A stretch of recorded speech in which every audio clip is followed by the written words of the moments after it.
આજે તમને બતાવવાના છે જર્મનીના રૂપિયા, જેને કહેવાય છે યુરો. આપણે શરૂઆત કરશું સૌથી નાના પૈસાથી, જેને આપણે 1 પૈસા 2 પૈસા 10 પૈસા કહેતા. અત્યારે ઇન્ડિયામાં તો નથી હાલતા, પણ જર્મનીમાં હજી 1 પૈસા 2 પૈસા 5 પૈસા હાલે છે. તો હાલો હું તમને બતાવી દઉં. જો અહીંયા કેમેરો જરા કરી દો. આ છે 1 પૈસો, એટલે અહીંયા 1 સેન્ટ કહેવાય. આ 2 સેન્ટ, આ 5 સેન્ટનો સિક્કો છે, 10 સેન્ટ, 20 સેન્ટ, આ 50 સેન્ટ, આ 1 યુરોનો સિક્કો છે, અને આ છે 2 યુરોનો સિક્કો.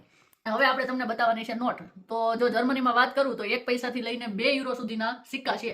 5 યુરોનો સિક્કો નથી, 5 યુરોની સીધી આવે છે નોટ. તો હવે જો હું બતાવું તો 5 યુરોની નોટ આવે છે આ ટાઈપની. આપણી જે ઇન્ડિયાની 5 રૂપિયાની નોટ હતી ને એ ટાઈપની જ છે.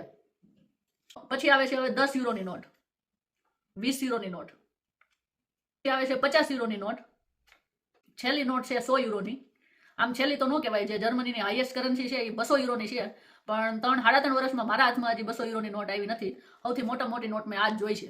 એની કરન્સી છે 5 યુરોથી લઈને 100 યુરો સુધીની નોટ આવે, અને 1 સેન્ટથી લઈને 2 યુરો સુધીના સિક્કા આવે.